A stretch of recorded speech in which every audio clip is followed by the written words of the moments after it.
Hey pen people, Brian here. So a while ago I made a video called 5 fountain pens I will never buy again. And that video made some serious waves. I think a lot of you probably have seen it.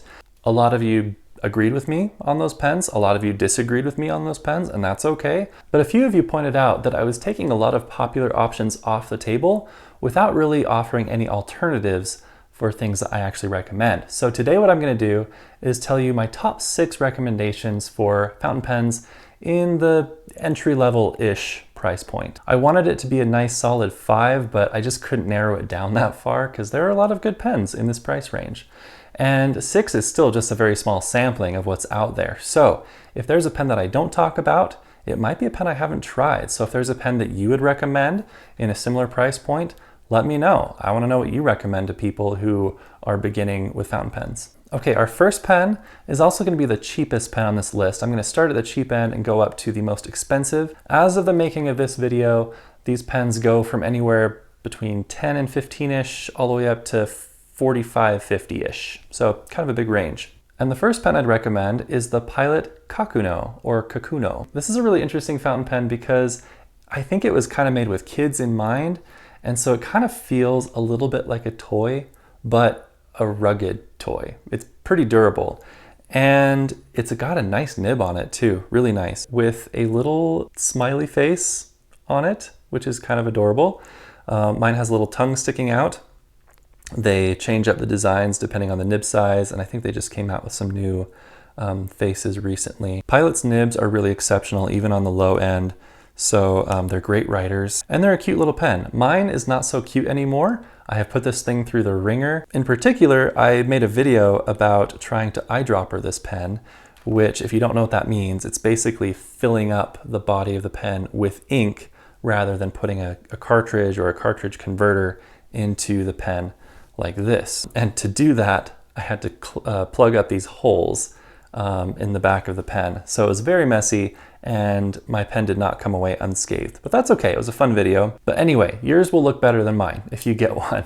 And they come in lots of colors too, not just clear. They have some clear colored ones, they have some opaque ones. There's a lot to choose from. The Kakuno comes with a cartridge, but it doesn't come with a converter. Most pens in the entry-level realm don't come with a converter typically. But the cool thing about the Kakuno is it fits both the small Pilot converter and the big Pilot converter, this Con 70 here, which is very stained and gross looking, sorry. So you can actually put a pretty giant converter in here and get a nice ink capacity out of this pen. So, cool pen, very budget friendly. Our next pen is the Kakuno's big brother. It's the Pilot Metropolitan. I have been recommending this pen to people for like 8 years or something, like for a long time. This pen's been out for a long time, and it's been a solid entry-level pen ever since it came out. And it was actually my first pen, and it was a great first pen. It has a very similar nib to the Kakuno. The only real difference is the laser etched design. It's a little more adult, a little more sophisticated, but it's also a really good nib. Overall, it's just a very classy, sleek design. And what's really cool about this is that you get a converter with it, as well as a cartridge. And no, it's not one of their cool piston ones. It's this rubber bladder reservoir kind of thing that you pinch, and when you release it, it draws up the ink from the bottle. And it actually works really well. The only downside is you can't see how much ink is in there. But it actually has a bigger ink capacity than the Con 40, I think. The standard converter that you often see with Pilot pens, which it's a wimpy converter. It's kind of terrible, to be honest. But the converter that comes with this pen is actually pretty good.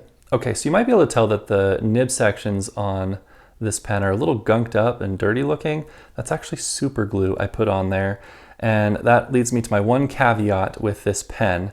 The mold injection lines along the grip section, they're hard to notice, but they're there because the grip section is plastic. The rest of the pen is metal, but this is plastic. And I have started to get leaks through those injection mold lines right at the collar of the pen. And so I'd get ink on my fingers as I would write. And I don't really blame the pen for that. I actually think it was my fault because I'm a tinkerer. I like to take nibs out. I like to swap things around. And so I think that I just did that too much. So my one caveat with this pen is leave the nib alone unless you have it gunked up with some really nasty ink, shimmering ink or something, that you really have to pull this out to deep clean it.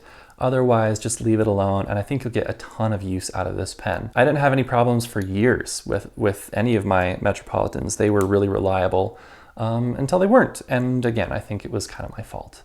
Okay, so the Pilot Kakuno and the Pilot Metropolitan are Japanese pens. Let's go to Germany for a second. You might be thinking I'm going to say the Lamy Safari. We'll get to that, but we're going to start with the Diplomat Magnum. This is, I think, an underrated pen. It doesn't get as much attention as a lot of other pens in this price point, but it is a really good pen and I've enjoyed using it. It's a very simple design, it's affordable. It doesn't typically come with a converter. Mine did as part of a promotion, so you can check with your retailer to see if it comes with a converter or not, but it will at least come with a cartridge. And this pen takes standard international cartridges and converters, which is nice because they're widely available. If you're using cartridges, then you have a lot of different brands that you can pick from. You could use Kaweco cartridges or Pelican cartridges or so many. But it's a really interesting pen. They have these demonstrator versions that are clear.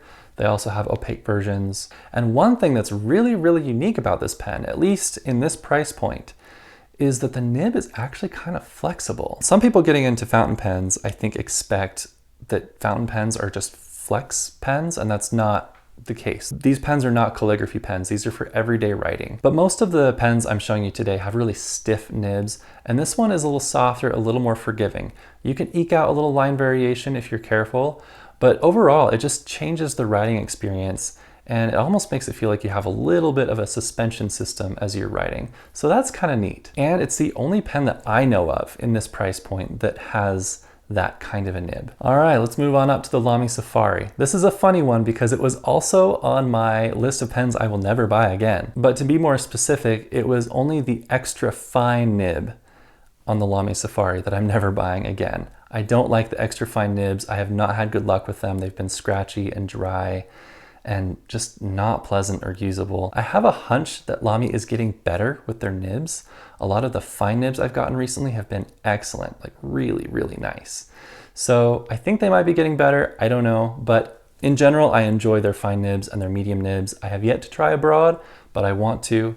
But these are really fun. They come out with special editions every year that are really fun. There's so many colors to choose from, and they're kind of addicting. I have more of these than any other pen I own, and I keep coming back to these. They just hold my interest for some reason. They're really, really fun. They don't come with a converter usually, but the converter design is really interesting. It's got these two little pins on either side that clip right into the pen and hold it really securely, and that is really, really cool. The other thing I really like about Lamy pens is that their nibs are interchangeable. I don't really buy a lot of extra nibs to swap around all the time, which might sound weird because I've talked about how I like to tinker and swap, but I don't have a ton of extra nibs laying around is what I'm saying. But what I do like about the interchangeable nib thing is that if you accidentally drop this point down and completely obliterate your nib, then it's really easy to get a replacement. You don't have to ship it off to some warranty center or and hope they'll help you or whatever, you know. You don't have to send it to a nibmeister. You just buy a new nib. And yeah, they're not $2, they're like $14, $16, but still better than buying a new pen. So I really like that. That is really nice because if you drop, say, a Pilot Metropolitan down, you're done. That's it. Unless you have another spare nib from another pen laying around, you gotta buy another pen. So I really do like that replacement nib option that Lamy does. It's really cool. And again, these have been my daily writers for a long, long time. Not everyone likes the triangular grip section. I used to hate it. I sometimes really, really like it, and I sometimes tolerate it. It kind of depends on if I'm sitting at my desk or on the go and I don't know, different things. But I found ways to make it work for me, and I'm pretty satisfied with it. Before we hit numbers 5 and 6, if you wouldn't mind just hitting the like button, that is a really easy but really powerful way to support my channel and help it grow. And a huge shout out to Susan, who is my first channel member. Thank you so much for your extra support. It's really exciting, really fun to get that extra little boost to help my channel as I try to invest in what I'm doing and up the production quality and all of that stuff. Okay, something that's really unique about the pen I'm about to show you is it is brand new to the market. So time will tell how it holds up. I'm taking a little bit of a risk here, putting it on my recommendations list because I feel like I need to get some more miles out of it before I feel like, yes, I know this is going to be a durable pen, but I really like it. It's the Sailor Tuzu Adjust, or simply Tuzu. It's kind of an odd looking pen. Not everybody cares for the look of it. I think it's a cute pen, and it's very light. Some people don't like that about it, but it is very rugged, very durable, and it has some really interesting things going on with it. First of all, Sailor has a really strong reputation in the fountain pen world for making really cool stuff. And this is their, I won't say first, but I will say this is their biggest push into the entry-level price point. And it shows. These pens have been selling out, and I can see why. These pens are pretty cool. The nibs are very nice. I've enjoyed writing with this one quite a bit. The most unique thing about this pen is the grip section right here. You can move this ring, and then you can rotate this grip section around to whatever position you want. It's a triangular grip section, similar to the Safari, not quite as aggressive as the Safari's facets, but similar concept. But with the Safari, you're just kind of stuck holding the pen the way they want you to hold the pen. With this, you get to decide what angle you want to hold the pen. So that's pretty cool. I can't say that I use that feature a whole lot, but it is just a nice pen overall, and I've really enjoyed writing with it. It's comfortable, it's reliable, the nib is good, and it comes with a converter. It's a Sailor proprietary converter, and it's a nice one. I like this converter quite a bit. So it's nice that it just comes with that. So you're gonna pay a little bit more for this pen than some of the others, but it has that converter, it's a nice pen. I think it's a good value for your money. Okay, last but not least, and this one might be a little bit controversial. Not everyone likes this pen. Some people like to hate this pen, but I have really liked it. The company sent it to me, and I'm gonna keep it in my rotation. It's a good pen. It's the Scriveiner Classic. This pen is pitched as a luxury pen, and while it's definitely no Mont Blanc or anything like that, it's definitely a step above something like a Safari or even the Tuzu as far as just the class and the feel and the design. It's going for looks as well as function. I'm more of a function person, but form is fun too. And there's a lot of nice things happening with this that just make it look good as well as a good pen. The nib it comes with is a Schmidt nib. It's not branded as Scriveiner or anything. It's just kind of a stock Schmidt nib. Schmidt is a big nib manufacturer. And I've heard that their nibs can be hit and miss. I don't really know. I don't have a ton of experience with them, but this one's really good. I like this nib quite a bit. Most of the pen is metal, including the grip section, which is really nice because you won't run into the cracking issue ever with that I've run into with the Metropolitan. It does add a bit of weight. I don't find it to be overly heavy, but it's definitely heavier than any of the other pens I showed you. And it comes with a converter. This converter is really interesting too. It's a standard international converter, but it actually screws into the pen, which is really interesting. So you get an extra level of security there, which is really good. And again, I've really enjoyed writing with this pen. It's nice. It's a little bit slim for some people probably, but I like it. I think it's good. Speaking of slim, I should probably say the Diplomat Magnum is also a pretty slim pen. So if you're used to ballpoints though, then that's probably great. But yeah, it's been reliable. It's really nice. One thing I really like about it is the cap. It goes on there so snug and secure. It's really satisfying, and it feels really good, like it's not going to come off, which I really appreciate. So lots of good things going on with this pen and with all the pens I've showed you. So that's my list of pens that I recommend to people in the entry-level price point. But like I said, there are a lot of pens out there. So what do you recommend?